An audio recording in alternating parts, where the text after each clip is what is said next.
afternoon, everyone. I am so excited to be here today. My name is Janis, and I am the host of Truly Your VA with Janis. For those of you who don't know, VA, of course, stands for virtual assistant, and I am also a podcast manager. Go figure. Today, I am so excited to have on my podcast, Mr. Richard Blank. Welcome to the Truly Your VA with Janis. Janis, I'm so happy to be here with you today and to share ideas with you and your amazing audience. Well, wonderful. Thank you so much. So I have so many questions to ask you. And before we hopped on, I did make reference to your jukeboxes. And before we get into the business discussion, I understand that you have the largest collection of American Pinball machines and I'm going to pronounce this, Rockola Jukeboxes in Central America. Is that so? I love the fact that we start with dessert first. Absolutely. I am an avid collector of retro pinball machines, jukeboxes, arcade machines. So I've created a gamification culture so the agents can meet people from other departments, let off steam, and hang out with their hefe in the game room, old school style. Oh my God, I absolutely love that. So that leads me to the next question. Of course, you have a business that is, I think, is underrated in my opinion, because why don't you start us off before I just go any further on what led you to be where you are today? You're in Costa Rica, correct? That is correct, in Central America. Been here for the last 22 years. Wow. And your business is? Costa Rica's call center. We're a bilingual, dedicated nearshore call center that deals with appointment setting, lead generation, and inbound support. And so our agents here are brilliant, college educated. They're coming to the table once again with structure and discipline by speaking a second language and by creating a certain sort of work culture where there's synergy, and I look to promote people and we invest in them. Our attrition is very low and our production is extremely high. Wow. So you've been in Costa Rica for 22 years. What led you to start this type of business? There's really no blueprint for it. And so when I was in high school in Northeast Philadelphia, I doubled down on my favorite class, which was Spanish. So when I graduated Abington in '91, I went to the University of Arizona and was a Spanish communication major. Because at 18, what are you going to choose unless you have a predestined career and you follow certain opinions where people raise you compared to you raising yourself? I had to understand that I needed to be marketable and versatile. And if there was a way that I could separate myself from my friends by being able to translate and to speak, I might be able to have a different career path. And so at 27, I was given a 1 in a million opportunity. It was only supposed to be for 2 months. And I came down to my friend's call center to train and teach English. And I just fell in love with it so much, I decided to put my stuff in storage in the United States and, throw my hat in the ring and try a life here. And when you learn a business from the inside and out and you're with the people, the proletariat, you can really understand ways to enhance the experience. And so in my mid-30s, I decided to throw my hat in the ring and start my own company. That is just so amazing to me. Now, interpersonal communications conflict, like in reference to like management strategy, must have, especially with training, how many people that you've trained, of course, those skills must have been like second nature to you. Well, I believe in manners, and you and I have spoken off the air multiple times. I believe that we were raised in similar fashions from our grandparents and parents. So I'm coming to the table with agents in a very strict Catholic country. So it's very family oriented, even multi-generational family. So people do live with others that influence them. And secondly, I believe in empathy and dignity. As long as I don't treat somebody like a robot or a number, I properly prepare them and support them. Why shouldn't I get that sort of positive reinforcement where people would want to continue to walk with me and to grow with me? And also, there are things that do happen outside the office that may affect their work performance here. So as long as we take people's personal situations into consideration, I think there's a better chance to find sort of resolutions and also solidifying even a better relationship because we were able to get through certain challenges together. And so I Right. really take it from a case by case old school basis when I'm dealing with the people that work with me. Wow, that is amazing. So you've been in Costa Rica for 22 years. What led you to start this type of business? There's really no blueprint for it. And so when I was in high school in Northeast Philadelphia, I doubled down on my favorite class, which was Spanish. So when I graduated Abington in 91, I went to the University of Arizona, was a Spanish communication major. Mhm. Because at 18, what are you going to choose? Unless you have a predestined career and you follow certain opinions where people raise you compared to you raising yourself. I Mhm. had to understand that I needed to be marketable and versatile. And if there was a way that I could separate myself from my friends by being able to translate and to speak, I might be able to have a different career path. And so at 27, I was given a 1 in a million opportunity. It was only supposed to be for 2 months. And I came down to my friend's call center to train and teach English.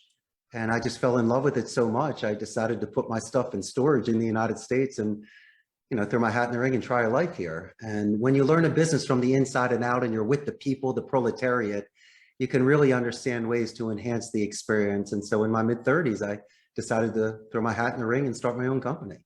That is just so amazing to me. Now, interpersonal communications conflict, interpersonal communications conflict, like in reference to like management strategy, Yes, must of, especially with training, how many people that you've trained, of course. those skills must have been like second nature to you.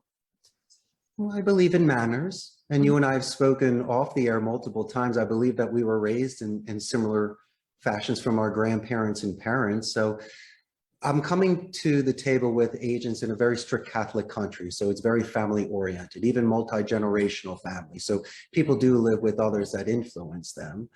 And secondly, I believe in empathy and dignity. As long as I don't treat somebody like a robot or a number, I properly prepare them and support them.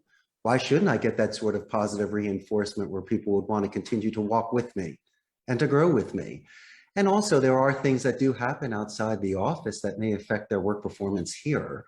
So as long as we take people's personal situations into consideration, I think there's a better chance to find sort of resolutions and also solidifying even a better relationship because we were able to get through certain challenges together.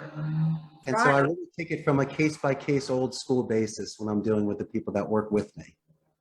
Wow, that is amazing. So And so I really take it from a case by case old school basis when I'm dealing with the people that work with me.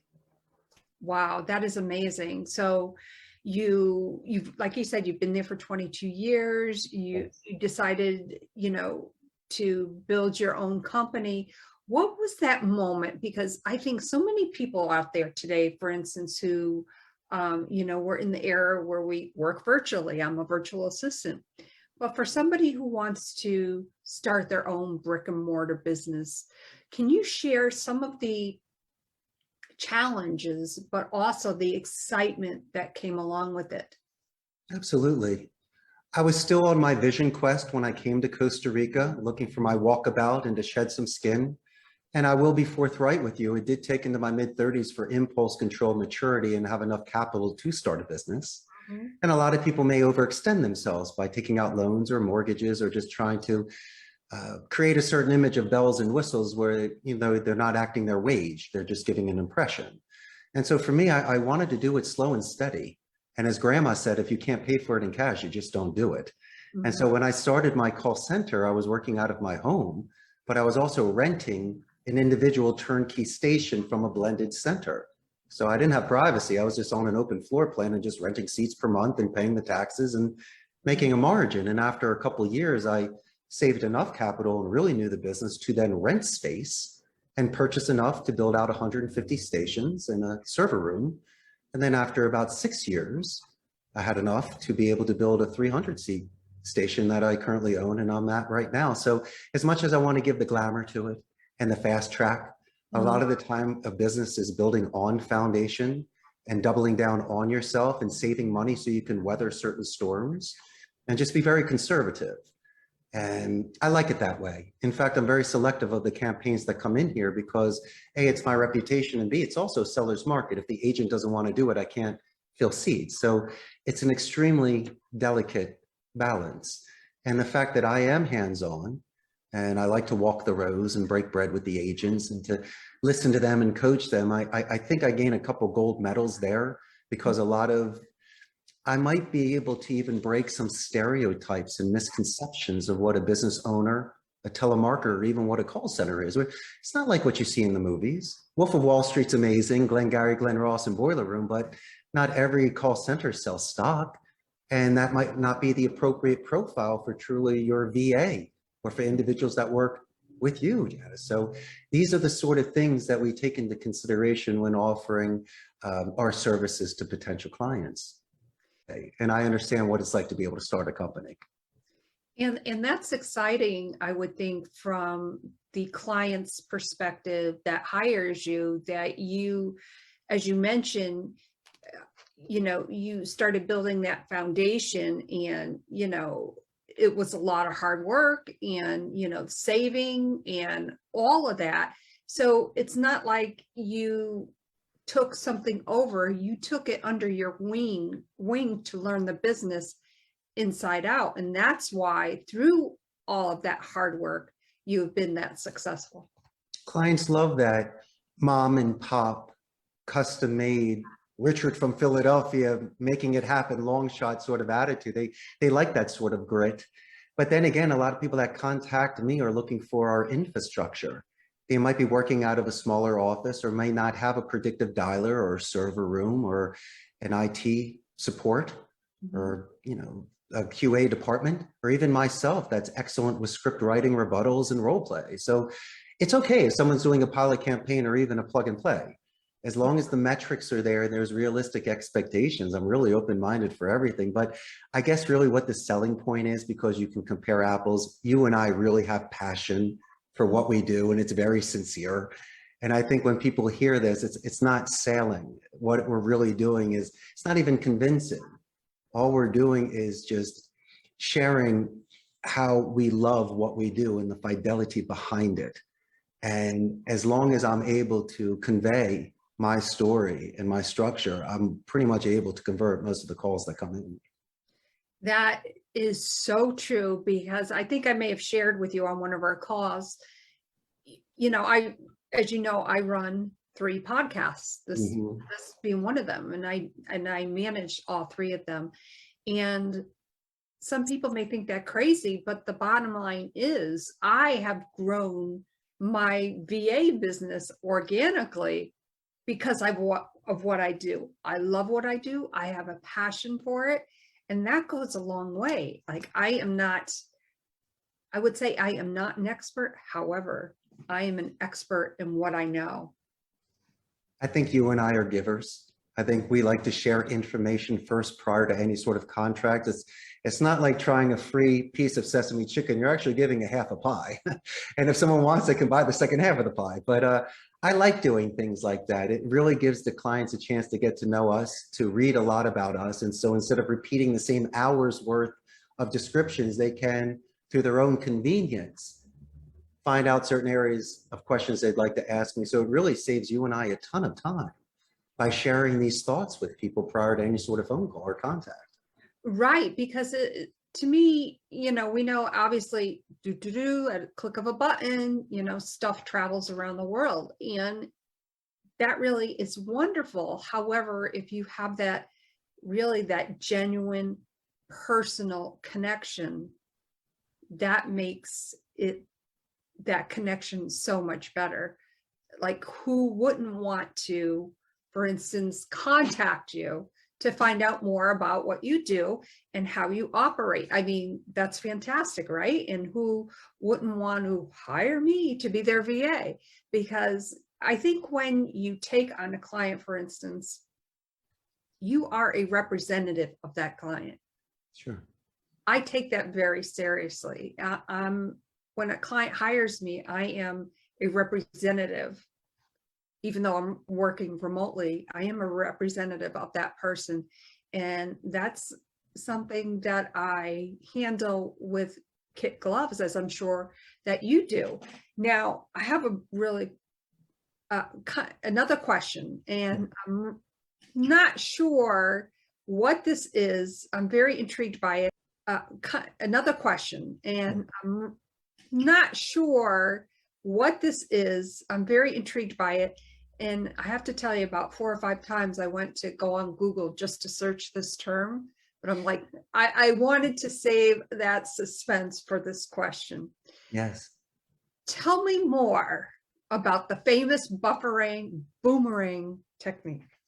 The buffer boomerang technique. I Mhm. like, it's really more of conflict management, because somebody may ask you a question with a very negative tone. In fact, I'll show you the image of it. Here's my famous buffer boomerang technique. So somebody may ask you a question with a negative tone. What I like to do is buffer the negative tone. I like to do a name drop, bring it around by saying that's an excellent question, repeating the question to show active listening, and then sending it back as a +2. So for an example, let's say I'm prospecting your company. I'm calling TrulyYourVA, and somebody says, "What is your name?" I would go, Janis. I'm so glad that you asked that question. Once again, my name is Richard Blank. And so you can almost reset the tone on something like that. People will be asking you questions. And so I think instead of just answering it as a toe-to-toe where you're almost in the principal's office, answering a question because you're in trouble, sometimes you need to buffer the tone, smooth it out a bit, show the active listening, and send it back. And so a lot of the times people will also be doing desert pitching, where they'll just be going through a list of the services that they have. I think people need to pause every now and again for rest and for drink in a desert. You need an oasis. And there's also times for positive and negative reinforcement. And when you find a certain area that you like, you take it from a horizontal to a vertical, and then you start stacking open-ended questions. These, like your virtual assistants, they need to show empathy on the phone and a lot of active listening. I believe that using names are very important. You should do that during tie down or pin down or clarification questions. And then amongst the conversation, using the pronouns of your and are to keep their attention in every 30-second to 2-minute intervals.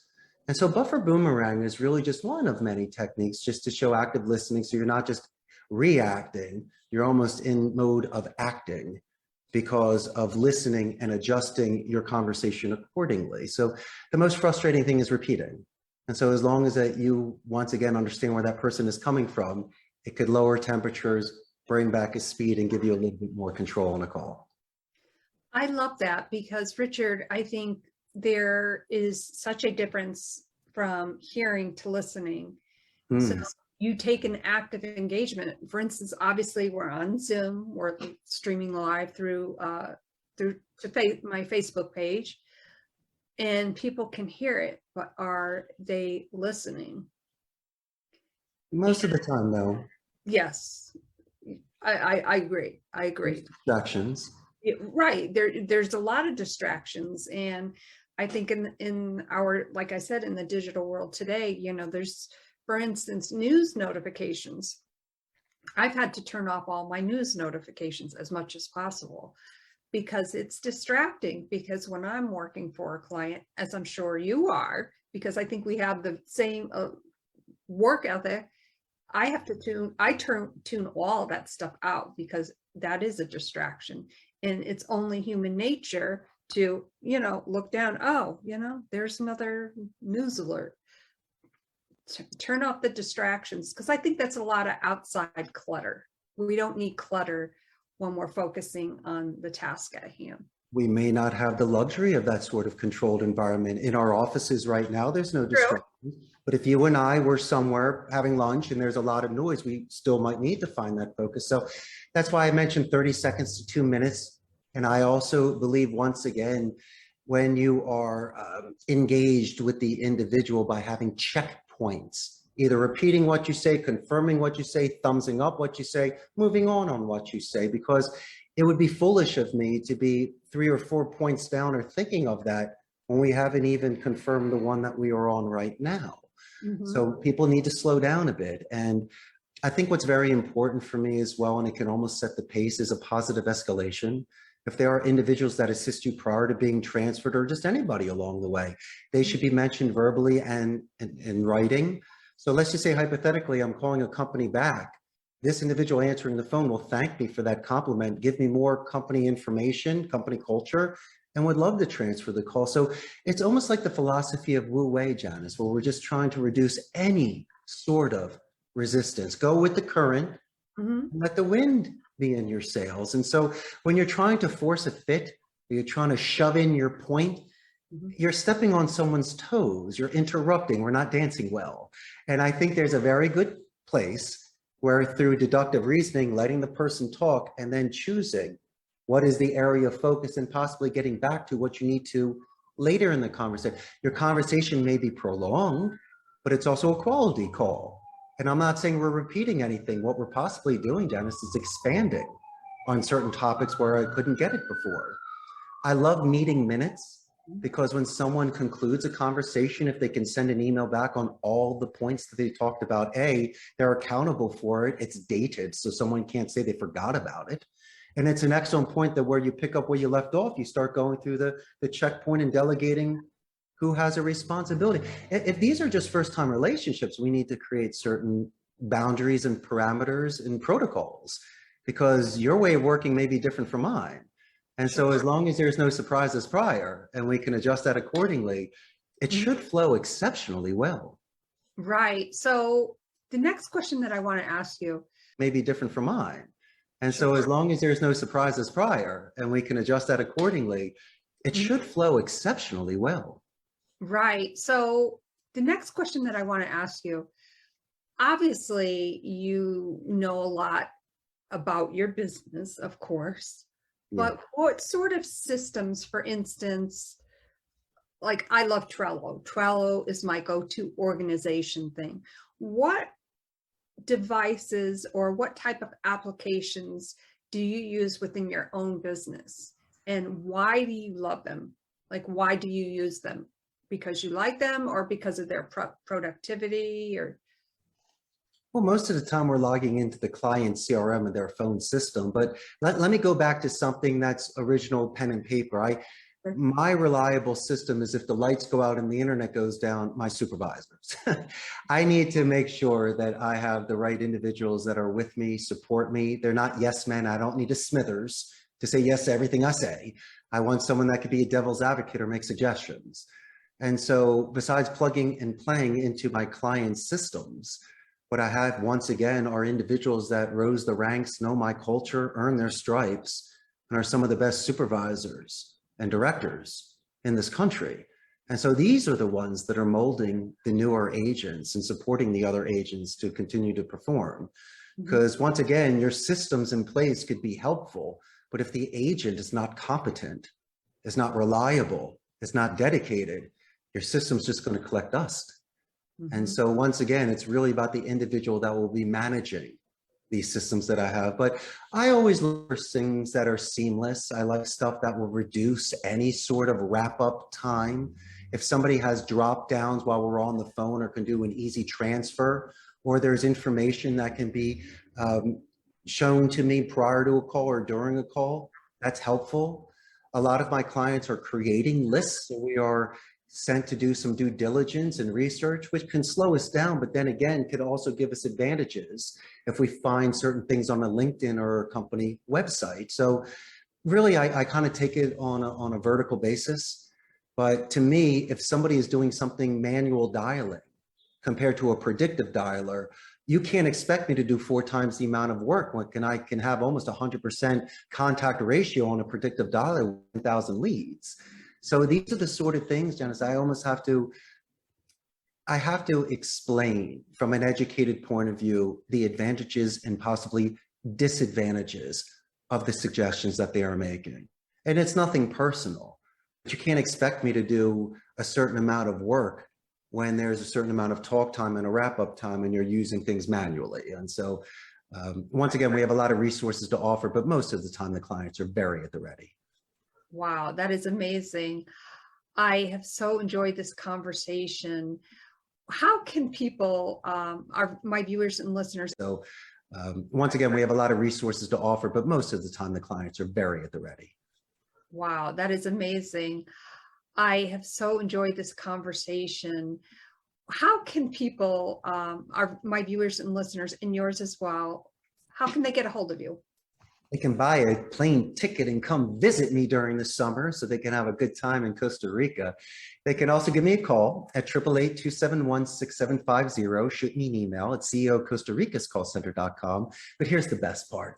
I got a huge Facebook fan page, and I got about 98,000 local Costa Rican ticos that cannot wait to meet you. And you're going to get a ton of new fans. And if your audience is interested in seeing the pulse of what the Central America BPO industry is like, you'll see Costa Rica. We're north of Panama, south of Nicaragua, the only democratic society in Central America.